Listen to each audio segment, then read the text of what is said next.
Todo jogo começa muito antes do apito. Existe um momento em que as luzes se acendem.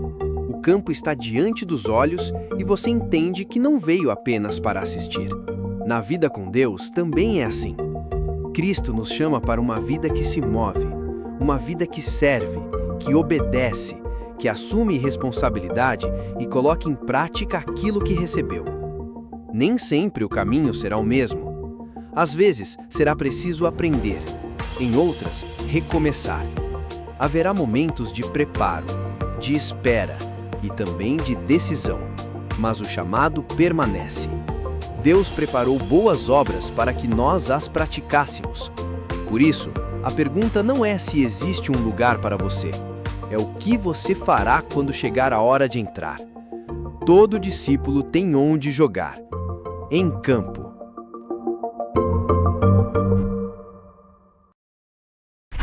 Vamos começar a nova série Em Campo. Todos têm onde jogar. Todo discípulo tem onde jogar. Quem é discípulo de Cristo, levanta a mão, dá uma glória a Deus. Diga para a pessoa que está do seu lado: você tem onde jogar. Você tem onde jogar. E hoje nós queremos introduzir uma nova dinâmica, Foi repassado para mim que algumas pessoas têm desaprendido a manusear a Bíblia. Então agora nos sermões eu quero incentivar você a pegar a sua Bíblia de papel, e eu vou dar um tempo para você abrir sua Bíblia e manusear a sua Bíblia de papel, porque eu uso a minha Bíblia no celular, mas eu só uso a minha Bíblia no celular porque eu sei bem, de cor e salteado, manusear a Bíblia de papel. Então, se você não trouxe a sua Bíblia de papel hoje, saiba, a partir do ano que vem, traga a sua Bíblia de papel e nós iremos dar um tempo para você manuseá-la, achar as passagens e ler na sua versão. O telão vai continuar, mas nós queremos enfatizar a importância de você manusear bem a sua Bíblia. Inclusive, cadê o pessoal do discipulado? Diz amém. Cadê o pessoal do GD? Diz amém. O discipulado é? Vamos lá, galera, vamos lá. O discipulado é? E o que mais? E para quem? O discipulado é? E o que mais? E para quem? O discipulado é transformador, emancipador e para a glória de Deus, e tudo isso enraizado na palavra. Queridos, hoje nós começamos então uma série de 6 sermões falando a respeito do campo que Deus colocou a gente para jogar. Pegando o rescaldo da Copa do Mundo, que foi uma Copa do Mundo atípica, mas mesmo sendo uma Copa do Mundo diferente das outras, mobilizou muita gente. E nós queremos falar a respeito disso. Nós temos um campo para ceifar, nós temos um campo para trabalhar. As Escrituras dizem que os campos estão prontos, a colheita é grande, mas poucos são os trabalhadores. E você é um discípulo de Cristo que tem um lugar para jogar. Pastor, mas como é que eu entro nesse campo? Como é que eu faço parte desse jogo? Eu só posso participar se alguém me chamar. As pessoas que vão trabalhar na Copa do Mundo, os jogadores que vão jogar na Copa do Mundo, pegando o rescaldo da Copa do Mundo ainda, eles só vão lá porque eles foram chamados, sim ou não? Que a gente chama de convocação, é isso? Agora deixa eu te dizer uma coisa: você é um discípulo que foi convocado e você foi escalado. Então, a mensagem de hoje é a seguinte: a primeira mensagem de 6 dessa série Em Campo. Todo discípulo tem onde jogar. Todo discípulo tem onde jogar. E por que você tem onde jogar? Você foi escalado, sim ou não? Você foi escalado. Você é um discípulo escalado. Você não escolheu o time, você foi convocado. E é isso que nós iremos falar hoje. A frase com a qual começa é a seguinte: você não se candidatou ao time. Você não se candidatou ao time. E a convocação não veio porque você merecia. Veio porque Deus é rico em misericórdia. Louvado seja o nome do Senhor. Você não foi convocado porque você merecia.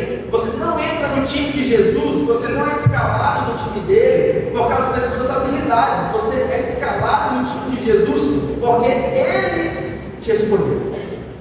Por graça e misericórdia. Louvado seja o seu santo nome. Então deixa eu te perguntar uma coisa.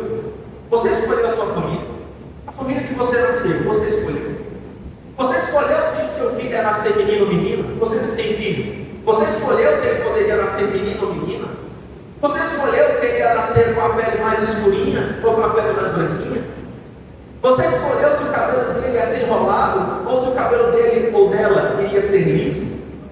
Você escolheu alguma dessas coisas? Você que tem uma família com os seus desafios e as suas alegrias, você escolheu onde você nasceu? Quem aqui escolheu a própria família? Tirando o marido com quem você se casa, ou a mulher com quem você se casa. O seu pai você não escolheu ele. A sua mãe você não escolheu ela. Os seus irmãos você não escolheu. Você chegou no meio de decisões que já tinham sido tomadas por você. Por que com Deus seria diferente? Por que com Deus seria diferente?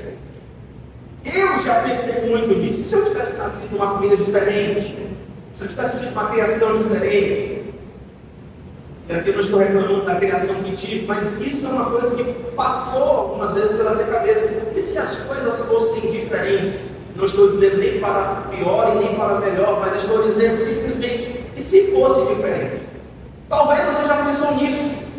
Talvez você já teve esse tipo de pensamento. Nós temos uma facilidade para contar o nosso testemunho e dizer: olha,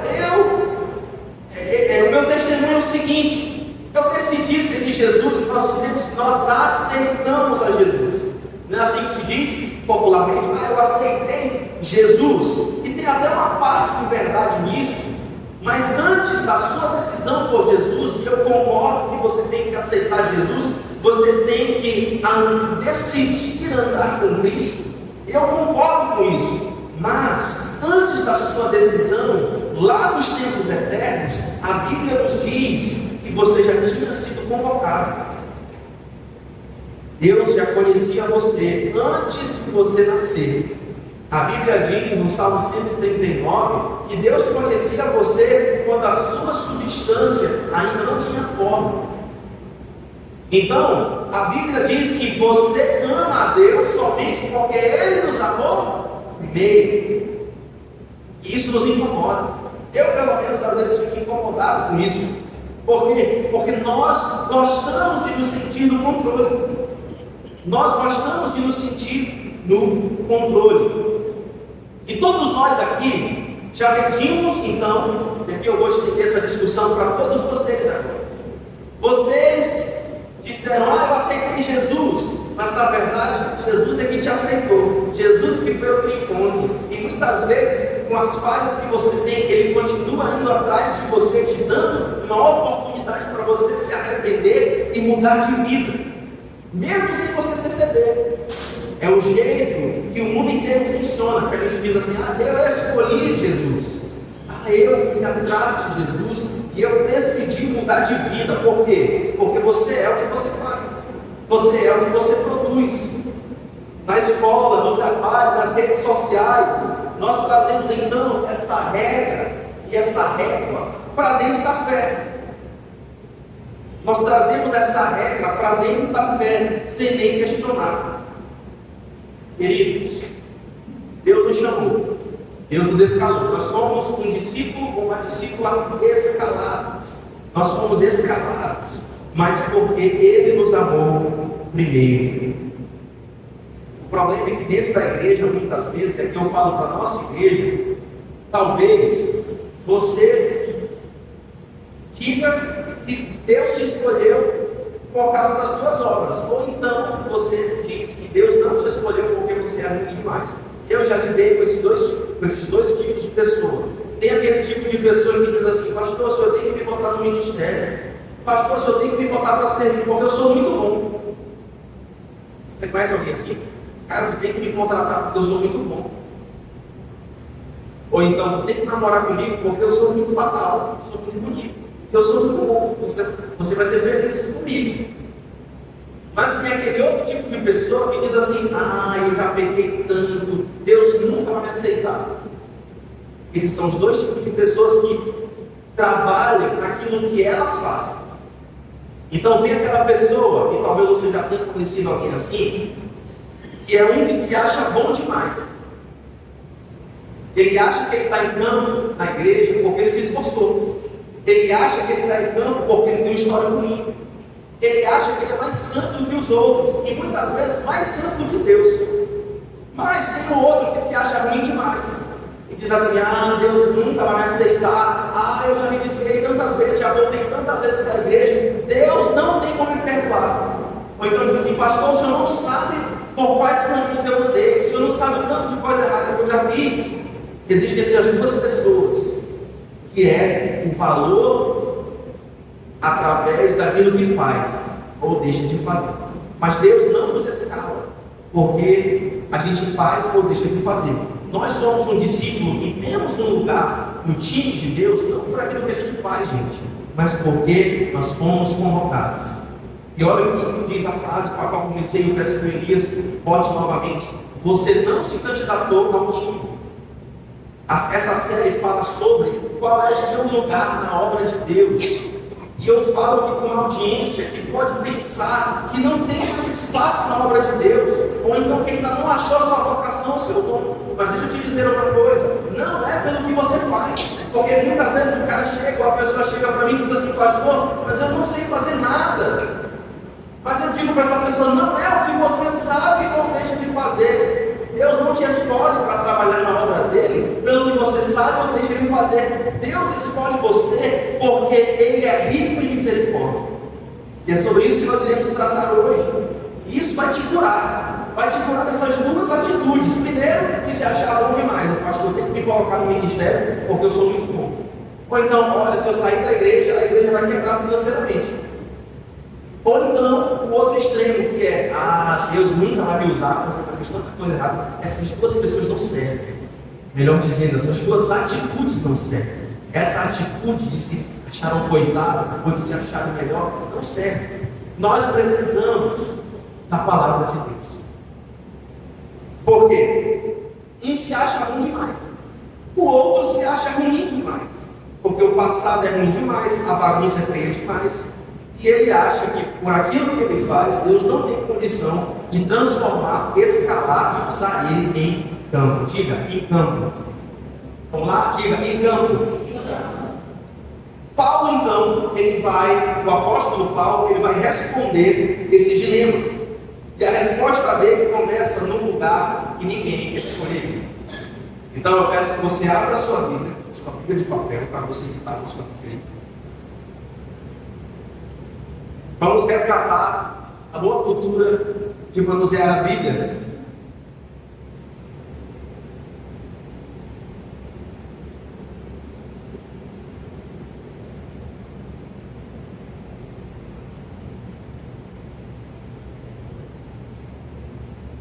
Efésios capítulo 2,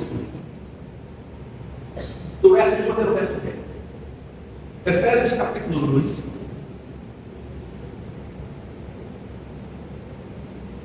Efésios capítulo 2, do verso 1 até o verso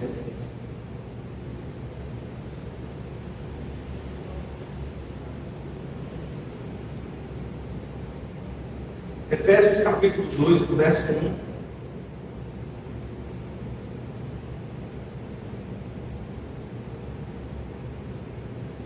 Vamos ler. Leia na sua Bíblia. Vocês estavam mortos por causa de sua desobediência. Quem não tem Bíblia pode ler aqui no telão, não tem problema.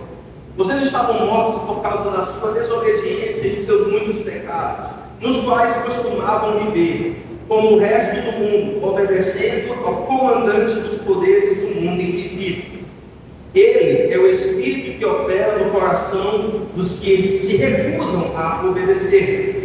Todos nós vivíamos desse modo, seguindo os desejos ardentes e as inclinações da nossa natureza, merecedores da ira como os demais. Presta atenção no versículo 4. Mas Deus, diga: mas Deus é tão rico em misericórdia que nos amou tanto, que embora estivéssemos mortos por causa dos nossos pecados, Ele nos deu vida, juntamente com Cristo. É pela graça que vocês são salvos. Pois Ele nos ressuscitou com Cristo e nos fez sentar com Ele nos domínios celestiais. Porque agora estamos em Cristo Jesus. Portanto, nas eras futuras, Deus poderá apontar-nos como exemplos da riqueza insuperável a sua graça, revelada na bondade que Ele demonstrou por nós em Cristo Jesus. Versículo 8. Vocês são salvos pela graça, por meio da fé, e isso não vem de vocês, é uma dádiva de Deus, não é uma recompensa pela prática de boas obras, para que ninguém venha a se orgulhar, pois somos obra-prima de Deus, criados em Cristo Jesus, a fim de realizar boas obras que Deus de antemão planejou para nós. Vamos lá, vamos ver o fluxo desse texto. Qual é a ordem desse texto? O início do texto nos mostra que nós estávamos numa situação difícil, uma situação terrível. Nós estávamos mortos em delitos e pecados. Mas algo aconteceu. O que aconteceu? Paulo usa a expressão, mas Deus, sendo rico em misericórdia, nos vivificou em Cristo Jesus. Então nós éramos mortos em nossos delitos e pecados, mas Deus, e aí entra uma conjunção adversativa, não é isso? Nós estávamos numa situação difícil, mas algo corrigiu a nossa rota. E esse algo que corrigiu a nossa rota foi o que Paulo vai dizer. Deus fez isso. Como é que Ele fez isso? Pela graça, não é isso? Mediante a... Vamos lá? Pela graça, mediante a fé. O que é graça, gente? Graça é um favor presente, não é isso? Uma dádiva que você não merece, mas que chega até você através de um terceiro que escolhe oferecer esse presente para você. Na nossa história, todos vocês que pertencem a Cristo, qual é esse terceiro? Quem é essa pessoa? Deus, que é rico em misericórdia. E isso transforma a nossa vida. Então Ele vai dizer, pela graça que vocês são salvos. E isso não vem de vocês, ou seja, não é pelo que vocês fazem. Isso destrói as outras religiões. E aqui eu não quero brigar com nenhuma pessoa de outra religião. Eu estou falando isso com amor por você. Por quê? Porque essa é a diferença entre o cristianismo e as outras religiões. Todas as religiões do mundo, quando elas são resumidas, elas se tornam dois tipos de religião. Ou é uma religião de obras, diga obras. Vamos lá, gente? Vamos lá, não me deixe pregar sozinho. Ou é uma religião de obras, diga obras. Ou é uma religião de graça, diga graça. Todas as religiões do mundo, ou é uma religião de obras, ou é uma religião de graça. Hinduísmo, budismo, espiritismo, o paganismo, o secularismo, que também é uma religião, todas essas religiões são uma religião de obras, inclusive algumas vertentes do cristianismo. O problema é que o cristianismo bíblico ele é diferente de todas as outras religiões. E é por isso que o cristianismo bíblico ele é tão único. Porque o cristianismo bíblico, e aqui eu vou tirar essa expressão, eu vou dizer assim, ser um discípulo de Jesus, porque o cristianismo é sobre ser um discípulo de Cristo. Ser um discípulo de Cristo não é sobre obras. Se você perguntar para um muçulmano, Mohammed, fala com Mohammed, por que você vai para o céu e ter as suas 72 virgens? Ele vai dizer, olha, porque eu fiz as minhas peregrinações lá para a minha cabeça, que vai ser, eu dei ali a esmola, não é isso? Eu vou para o céu porque eu fiz as coisas. Você pergunta para o espírita, por que você vai para o céu? Ele vai dizer, porque eu fiz a caridade ali, a cesta básica, eu doei muito dinheiro para as ações sociais, é por isso que eu vou para o céu. Agora, se você pergunta para um cristão, discípulo de Cristo, ô discípulo, ô cristão, por que você vai para o céu? Ora, eu quebrei todas as leis de Deus. Eu pisei no sangue da graça. Eu desrespeitei a lei de Deus no seu nível mais básico. Eu não levei Deus a sério durante grande parte da minha vida. Aí alguém interrompe e diz assim: não, mas os outros eu entendo. Os outros estão fazendo alguma coisa para ir para o céu. Você está dizendo que fez tudo errado e ainda assim diz que vai para o céu? Ele vai dizer sim. Por quê? Não por aquilo que eu fiz, mas por aquilo que outro fez por mim. Essa é a diferença do cristianismo para todas as outras religiões. Todas as outras religiões são religiões de obras, enquanto que o cristianismo bíblico é uma religião de graça. É isso que este texto está explicando. Pela graça vocês são salvos. E é por isso que você tem um lugar na obra de Deus. Se você tem um lugar na obra de Deus, pastor, mas eu não sei fazer nada. Mas não é pelo que você faz ou deixa de fazer, é pelo que Jesus fez por você. Pela graça sois salvos. Você foi escalado, você está em campo, você tem um lugar de trabalho, você tem uma frente de trabalho. Não é pelo que você sabe ou não sabe, ou pelo que você faz ou deixa de fazer, mas é pelo que Jesus fez por você. E é por isso que eu digo, mais uma vez, todo discípulo tem onde jogar. Todo discípulo tem onde jogar. Pastor, mas eu não sei teologia. Não é pelo que você sabe. Você ainda não entendeu graça. Você não entendeu o que é pela graça. Mediante a fé.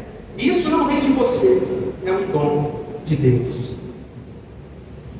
Isso não vem de você. É um dom de Deus. O que esse texto está dizendo? Que nós acabamos de ler. Paulo, ele está escrevendo para uma igreja gentílica. É uma igreja gentílica, é uma igreja de não judeus. Tudo que não era judeu era chamado com essa palavra: gentil, ou gentílico, ou gentílica.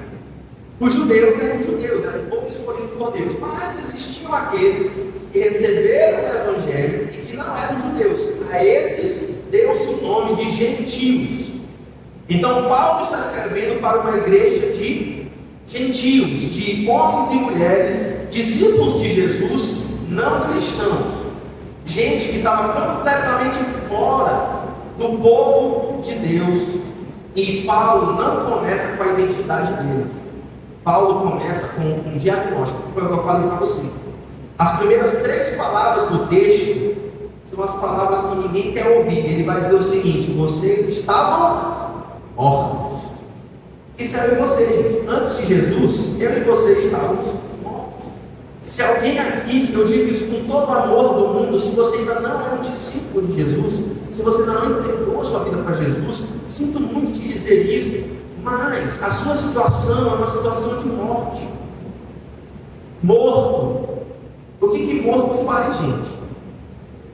Diga para mim, pede, não é isso? A única coisa que ele faz, mau cheiro. Morto não tem currículo para apresentar. Morto, o morto está morto. É por isso que a Bíblia deixa claro que para que nós sejamos crentes, Deus tem que ir lá e nos resgatar. Imagina só, imagine você. As pessoas dizem: eu vou aceitar Jesus, mas Jesus tem que te ligar primeiro para você aceitar Ele. Imagina uma pessoa morta, né? Na água. Aí você vai lá, está morta. Aí você pega uma boia. Bom, esse irmão aqui está morto, digamos, né? Esse meu amado aqui, Daniel. Daniel está morto. Aí Daniel está assim na água. Aí eu pego uma boia. E aí eu vou salvar Daniel. E aí eu jogo a boia para ele. Ó, Daniel, toma a tua boia. O que Daniel vai fazer, gente? Ele está morto. O que ele vai fazer? Nada disso. Morto aceita alguma coisa? Morto é morto. Então, para que Daniel aceitasse a boia que Deus deu para ele, Deus teve que dar um toque de vida. É isso que nós chamamos de novo nascimento, ou regeneração. Quantos entendem isso, amém? E você era assim. Você não iria aceitar Jesus se Jesus não te escolhesse. Você estava na bagaceira, é isso? Na revoada, não é isso? vocês que eu conheço, com outra mulher que não era sua. É isso? Preso em todo tipo de vício e escravidão. Deus, versículo 4, sendo rico em misericórdia, teve misericórdia de nós, estendeu para nós duas coisas, graça e misericórdia. Então, irmãos, sabe por que você pode participar da obra de Deus?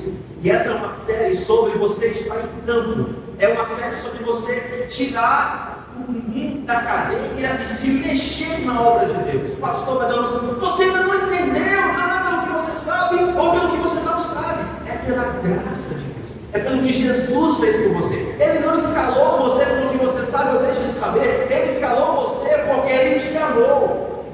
Ele escalou você porque Ele quis, segundo o beneplácito da sua vontade. Segundo a sua vontade. Segundo a sua vontade Ele te escolheu. Segundo a sua vontade Ele te salvou. Segundo a sua vontade Ele te fez viver da morte para a vida. Então nós temos claramente no texto duas humanidades. Primeiro, vamos ver juntos aqui no telão. Vamos lá? No 3, 1, 2, 3. Mas Deus. Vamos lá? 1, 2, 3. Não tem essa aí não? Beleza. Era para botar os versículos. Mas se não tiver, não tem problema. Mas Deus, sendo rico em misericórdia, por causa do seu grande amor que nos amou, mesmo quando estávamos mortos em pecados e transgressões, nos deu vida juntamente com Cristo, pela graça que vocês são salvos. Perceba essa palavra mais. A conjunção adversativa, ela divide o texto entre duas humanidades. A humanidade que estava morta e a humanidade que foi ressuscitada. Isso significa o que, gente?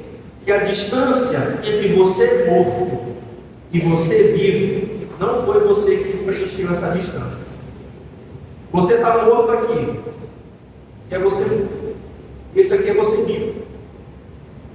De lá para cá, você que está morto não consegue andar de lá para cá. Não consegue. Quem é que vai preencher essa distância? Jesus. A diferença entre a humanidade morta, e aqui esse texto fala de duas humanidades, a humanidade morta e a humanidade viva. Qual é, quem é que vai juntar, quem é que vai transportar de uma humanidade para a outra? Jesus vai fazer isso.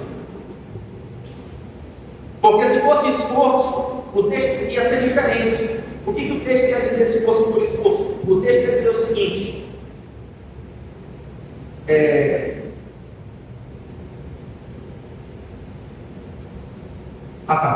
se fosse por esforço, o texto ia dizer assim: e nós nos esforçamos até merecer a vida. É isso que o texto ia dizer. Mas é isso que o texto diz, gente? É isso que o texto diz? O que o texto diz? Vocês estavam mortos em transgressões, mas Ele deu vida juntamente com Cristo. Você não entrou no campo porque você limpou sua história. Você entrou no campo porque Deus decidiu te dar uma nova vida enquanto ainda você estava morto. Nisso que se prova o amor de Deus, pelo fato de ter Cristo Jesus morrido por nós, sendo nós ainda pecadores. Essa é a primeira lição do texto. Existem duas humanidades, ou você está em uma, ou você está em outra. Existem dois tipos de pessoas: as pessoas mortas espiritualmente e as que estão vivas espiritualmente. Existem dois tipos de realidades, dois tipos de filiação. Então, a filiação de quem você é filho: ou você é filho da ira, ou você é filho de Deus. Ou você é filho das trevas, ou você é filho da luz. Ou você está no reino das trevas, ou você foi transportado para o reino do Filho do seu amor. Essas são as duas realidades centrais da vida de uma pessoa. E é isso que o texto diz. Mas o texto não diz só isso.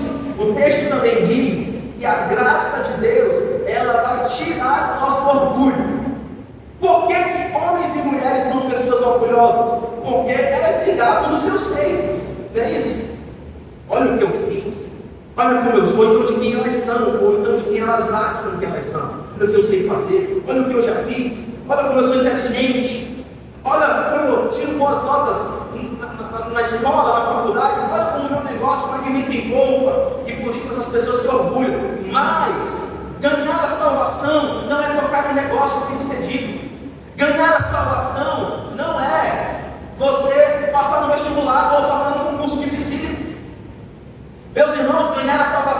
está em ordens de magnitude tão superiores a todas as conquistas humanas. Ganhar a salvação não é o homem pisar na lua. Ganhar a salvação não é você descobrir o microchip mais avançado, ou então a cura para o câncer ou para a AIDS. Ganhar a salvação é algo que nós não podemos fazer. É impossível nós salvarmos a nós mesmos. Boas obras não vão nos salvar. Caridade não vai nos salvar. Fingir ser uma coisa que nós não somos não vai nos salvar. Vamos ler o versículo 8, juntos aqui no telão. 1, 2, 3. Pois vocês são salvos pela graça, mediante a fé. E isso não vem de vocês. Vamos lá. Vocês são gratos, vocês são salvos pelo quê, irmãos? Mediante a fé. Vocês são salvos mediante boas obras? É isso que o texto diz. Vocês são salvos mediante dízimos e ofertas? É isso que o texto diz. Vocês são salvos mediante caridade? Vocês são salvos mediante a graça. Vocês são salvos pela graça mediante a fé. Vamos continuar no 3, 1, 2, 3. E isso não vem de vocês, é um dom de Deus. O que é um dom? A palavra grega mostra um presente especial. Um dom significa um presente especial. Ou seja, vocês são salvos pela graça mediante a fé. Isso não vem de vocês, é um presente de Deus. Deus quis nos presentear. Vamos continuar no 9, 1, 2, 3. Não por obras, para que ninguém se glorie. É por isso que a graça de Deus elimina o nosso orgulho. Nós somos orgulhosos pelas nossas realizações ou por aquilo que a gente acha que a gente é. Mas a salvação não é pelo que a gente faz e nem por aquilo que a gente é. Logo, vamos lá, vamos fazer um exercício de lógica comigo. Se o orgulho humano ele é porque é por causa daquilo que a gente faz ou por causa daquilo que a gente acha de nós mesmos, e se na salvação não tem nem aquilo que a gente faz e nem aquilo que a gente é, logo não tem mais razão para a gente ser orgulhoso, sim ou não? É por isso que a graça de Deus, o presente que é a salvação, quebra o nosso orgulho. É por isso que homens e mulheres cristãos, discípulos de Cristo, devem ser os homens e as mulheres mais quebrantados que existem. Eu, por exemplo, tento ser um bom marido, tento ser um marido amoroso, tento ouvir a minha esposa, tento cuidar dela, tento fazer o meu melhor. Mas, eventualmente, pode ser, provavelmente, alguém que não professa da minha fé, que é um marido melhor que eu, talvez. Talvez é um marido que ame melhor a sua esposa, que ame melhor os seus filhos, que seja talvez um exemplo maior do que eu. Isso me humilha. Sabe por quê? Porque ele pode não crer naquilo que eu creio. E eu posso ser salvo e ele não. Mas aí você pode perguntar, mas ele não é um marido melhor que você? Mas aí aqui está, não é pelo marido que eu sou, ou pelas coisas que eu faço. É porque Jesus decidiu me salvar. E às vezes ele é um marido melhor do que eu. Mas não é pelo que ele faz ou pelo que eu deixo de fazer. É porque Jesus me escolheu. E isso me humilha. E isso me quebranta. Vocês têm que ser quebrantados. Vocês têm que se humilhar na presença de Deus. Um problema da igreja evangélica hoje em dia é que os crentes não se humilham mais, não se humilham na presença de Deus. Todo crente quer ter razão, todo crente quer ter direito. Meus irmãos, nós somos alvos da graça. E não tinha nada em nós que pudesse justificar Deus salvar a gente. Nós somos cheios de problemas, nós somos cheios de limitações, muitas vezes até intelectuais. Muitas vezes nós não entendemos as coisas de Deus. Nós somos turrões, pecadores. E mesmo assim Deus nos salvou. Deus não tinha nenhuma obrigação de nos salvar, mas mesmo assim Ele fez isso. E Ele nos escalou para que nós pudéssemos estar em campo. E não é pelo que nós fazemos ou deixamos de fazer, mas é pelo que Cristo fez. E é por isso que a graça de Deus exclui o orgulho. Para quem se acha bom demais, a sua fé não é conquista, é um presente. Então não há espaço para orgulho. Para quem se acha ruim demais, a salvação nunca dependeu da sua ruindade. Glória a Deus! Aleluia! Não é pelo que você faz ou quão ruim você é pela graça de Deus. A salvação não depende das obras. Então o seu passado nunca foi grande o suficiente ou ruim o suficiente para te desqualificar. Isso aqui é boas novas para muitos de vocês. Porque o passado de muitos de nós aqui foi um passado horrível. Foi um passado marcado por decisões erradas. Mas mesmo assim, isso não te desqualifica. Por quê? Porque se a entrada em campo dependesse do nosso mérito, alguém poderia ter motivo para se gabar. Olha como Deus me escolheu. Sabe por que Deus me escolheu? Porque eu sei tocar teclado. Sabe por que Deus me escolheu? Porque eu sei pregar, eu sei me comunicar. Olha como eu sou útil na obra de Deus. Sabe por que Deus me escolheu? Porque eu sei me comunicar bem, eu sei usar bem as palavras, eu sei convencer as pessoas com os meus argumentos. Outra pessoa poderia dizer, sabe por que Deus me escolheu? Porque eu sou muito bonito, ou eu sou muito bonita. É porque eu tenho um corpo escultural. Outras pessoas poderiam dizer, sabe por que Deus me escolheu? Porque eu tenho 30 faculdades, 40 PhDs, 200 pós-graduações. Mas não, nada disso. Não é isso que a Bíblia diz. A Bíblia diz que Deus nos escolhe porque Ele quis nos dar um presente. E isso quebra o nosso orgulho. E por último, nós somos uma obra-prima que Deus já preparou para boas obras. É isso que o texto diz. Então vamos ler versículo 10. Do 3, vamos lá, 1, 2, 3. Pois somos, vamos lá? 1, 2, 3. Pois somos criação de Deus, criados em Cristo Jesus, para fazer boas obras, as quais Deus preparou de antemão para que nós as praticássemos. A palavra grega usada para criação de Deus é a palavra poema. Poema, de onde nós tiramos a palavra poema. Paulo vai dizer, pois somos criação de Deus, somos a poema de Deus. Diga poema. Poema. Bom nome para você colocar aí. Seu filho, sua filha, né, no caso. Poema Galúcio. É na hora. Poema Galúcio. A palavra grega, de onde vem poema. Então, diga para a pessoa que está do seu lado, essa sabedoria de Deus para a tua vida. Você é um poema. Aleluia. Você é um poema de Deus. Você é um rascunho, sim ou não? Você é um rascunho. Você é um rabisco. Você é uma arte abstrata. Sim ou não, gente? Você é uma obra finalizada. Você é uma obra com intenção e com propósito. Você é uma obra que alguém olha e vai dizer assim, olha o poder de Deus na vida dessa pessoa. É isso que Deus, essa foi a intenção de Deus ao nos salvar.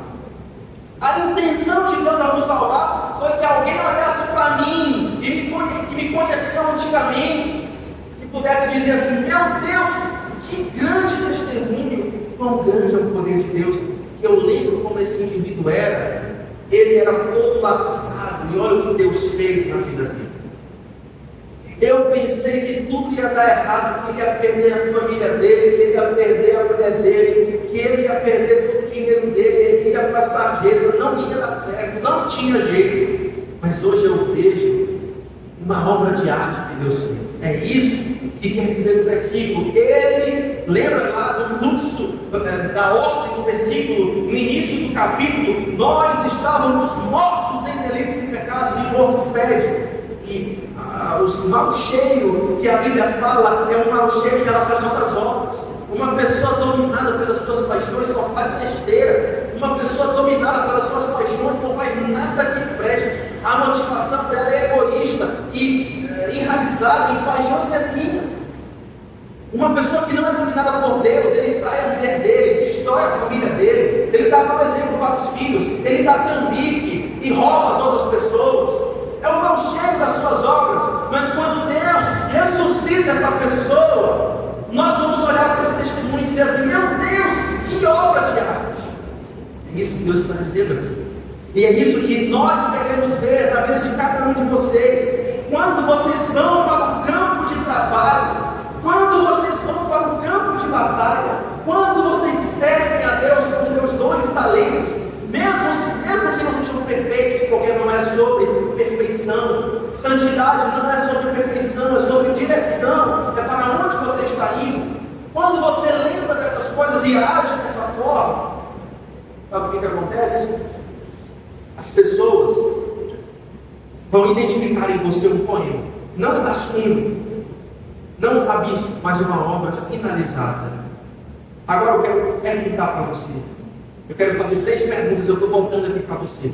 Primeiro,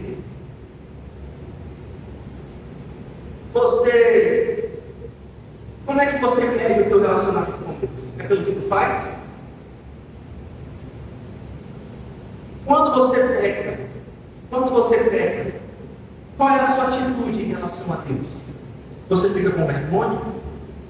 Você foge de Deus? Você acha que Deus não sabe o que você fez? Qual é a sua atitude em relação a Deus?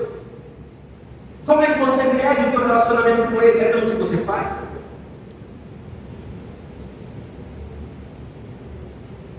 Você mede o seu relacionamento com Deus se tu oraste bem durante a semana?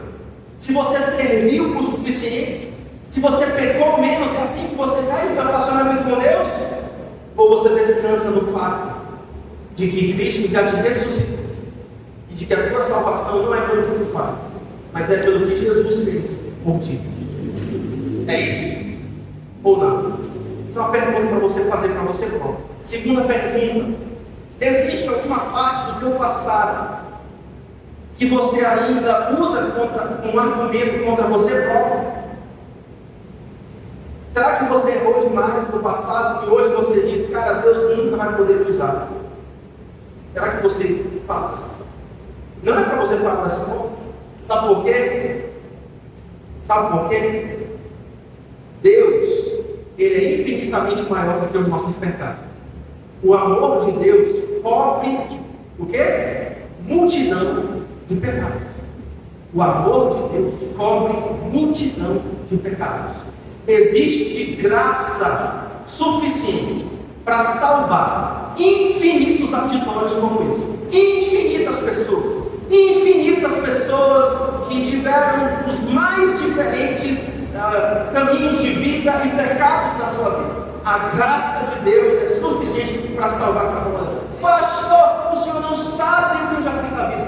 Não, você é que não sabe quão poderoso é o sangue de Jesus. Você não tem a mínima ideia de quão poderoso é o sangue de Jesus para purificar e para salvar. E você não sabe quão poderosa é a graça de Deus para resgatar e buscar aquele que tinha se perdido. Nós não temos ideia do que é a graça de Deus. E é por isso que muitas vezes não vivemos de acordo. E a última pergunta é: você está esperando sentir? Você é um crente que quer sentir? Eu quero sentir a presença de Deus. Isso é coisa de criança. Criança, ele só toma o remédio quando ele é docinho. Crentes maduros, homens e mulheres de Deus maduros, eles não buscam sentir, ficar pronto. Pastor, eu não estou pronto. Meu irmão, tu nunca vai estar pronto. Quando eu assumi essa igreja, eu não estava pronto. Vocês sabem, eu nunca fui para a faculdade de teologia, nunca fiz seminário. Não estou dizendo isso aqui, né? Eu acho importante o seminário, tanto que eu fiz após a graduação no seminário. Eu acho importante. Mas não é, o que eu estou querendo dizer não é sobre estar pronto. Você nunca vai estar pronto. Nada na tua vida vida que vale a pena, tu vai estar pronto. Quando o teu filho vier, tu nunca vai estar pronto 100% para cuidar dele, tu só vai. É isso, gente? Sim ou não? Sim ou não, irmão? É isso, tem que botar a cara, tem que entrar em campo. Deus te salvou, você nunca mais vai para o inferno, vocês estão em Cristo. Então você tem que trabalhar para Ele. Pastor, mas eu não sei trabalhar, não importa, não é pelo que você sabe ou não sabe, é você se colocar à disposição. Deus me usa, se tu quiseres me usar, como diz a música, eu estou aqui. Apenas toque em mim, me usa, me leva, me usa, Senhor, me envia. Essa semana, gente, nós estamos, na verdade, nessas semanas, nós estamos nos preparando para a conferência de aniversário. A conferência de aniversário é nossos 5 anos enquanto igreja, mudança de ciclo. Nós já começamos uma das coisas mais importantes do novo ciclo, que é o grupo de discipulado, o grupo discipulador, o GD, que tem sido uma grande bênção. Quantos foram abençoados pela aula de hoje? Amém. Quem recitou o versículo? Amém? Vamos recitar o versículo para dar inveja dos outros irmãos? Jesus, uma inveja santa? Estou brincando. Não precisa.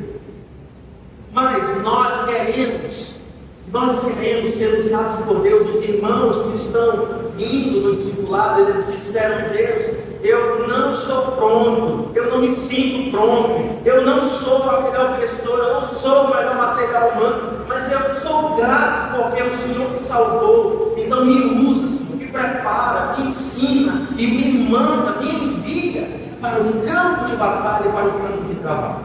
Esse é o Espírito. Esse é o Espírito. Eu falei agora sobre o dízimo, mas eu vou falar também agora sobre o serviço. Se o Evangelho de Jesus já capturou a tua mente, capturou o teu coração, mas ainda não capturou as tuas mãos, o teu trabalho, esse Evangelho ainda não te capturou por inteiro. Eu falei ainda agora, né? Se o Evangelho capturou tua mente e teu coração, mas não capturou teu bolso, onde está o teu tesouro, aí está lá o teu coração. A mesma coisa as tuas mãos. Quem tem posto a mão arada não pode mais o quê? Quem tem posto a mão arada não pode voltar atrás. Já diria Paulo César do Logos. Pastor, eu quero te dizer agora. Você pode ser grandemente usado na obra de Deus. Entanto, todo discípulo tem onde jogar.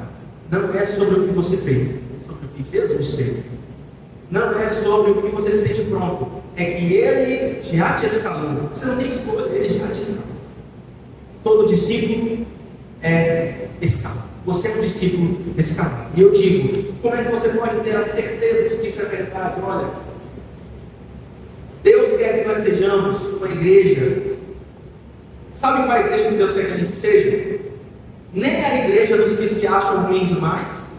Ai, pastor, ai, meu cristianismo de manutenção. Um dia eu estou cheio do Espírito Santo, outro dia eu tenho que expulsar de mim a preguiça, a depressão. Meu Deus, Senhor, está tão difícil. Ai, depois eu fico aqui.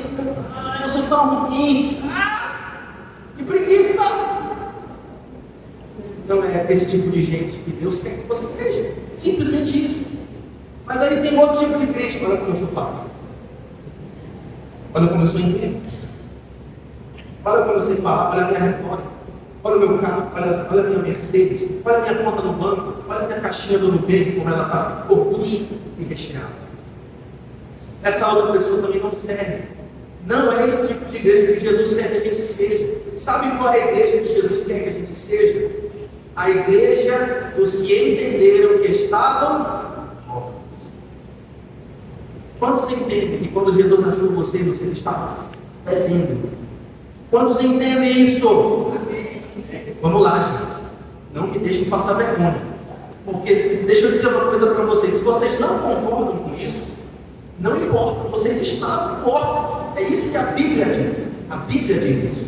A Bíblia diz isso. Vocês estavam mortos em delitos e pecado. Então, essa é a igreja que Deus quer que nós sejamos. Uma igreja que entende nós estávamos mortos e que fomos ressuscitados, não por mérito, não pelo que fizemos, mas por graça, pela graça de Deus. Sabe o que te habilita para o trabalho? A graça de Deus. Quem ousará levantar acusação contra os eleitos de Deus? Ninguém. É Deus que justifica. Louvado seja o seu santo nome. Mas aqui está o que nenhum homem conseguiria fazer sozinho. Sabe por que você pode servir na obra de Deus? Sabe por quê? Não é difícil. Algumas pessoas vão dizer assim: pastor, é muito difícil trabalhar na obra de Deus, muito difícil ter compromisso com a igreja. Sabe o que é difícil, gente? A cruz é difícil. Pastor, eu não sirvo porque eu tenho vergonha. Sabe o que é vergonha? Jesus nu pendurado na cruz. Isso é vergonha. Não é difícil, irmãos. A cruz é difícil. Você não foi para a cruz. Jesus foi para a cruz no seu lugar. Sabe por que você não pode ter vergonha? Porque Jesus já tomou a sua vergonha ao morrer crucificado, pelado na cruz do Calvário. Jesus fez aquilo que nós não conseguiríamos fazer. O que ele fez? Ele morreu por nós. Ele morreu na cruz do Calvário. E essa é a glória e o poder do sacrifício substitutivo de Cristo, vicário de Cristo em nosso lugar e em nosso benefício. Jesus morreu, mas ele ressuscitou, como havia dito. E quando ele ressuscitou, ele arrastou junto todos os que estavam nele. E o texto diz, Efésios diz, que nós fomos vivificados juntamente com Cristo. Não ao lado dele, junto com ele. Você não entrou em campo porque se candidatou. Você entrou em campo porque Jesus foi ao campo primeiro. Ele morreu no lugar de quem não merecia e abriu a convocação a todos que estavam mortos, como eu e você estávamos. Jesus morreu em nosso lugar para que hoje nós possamos viver por Ele. Jesus trabalhou enquanto esteve na terra para mostrar o caminho, para que hoje nós pudéssemos andar e trabalhar nesse caminho. Louvado seja o seu santo nome. E é isso que Deus está nos chamando para ser. Sabe qual é a igreja que Deus quer que a gente seja? E aqui eu trago de novo para nós aqui uma aplicação. A igreja que Jesus quer que a gente seja é uma igreja que já foi ressuscitada. Quantos já foram ressuscitados com Cristo? Quantos já foram ressuscitados com Cristo? Diga para a pessoa que está do seu lado: você foi ressuscitado com Cristo. Ministra sobre a vida dele.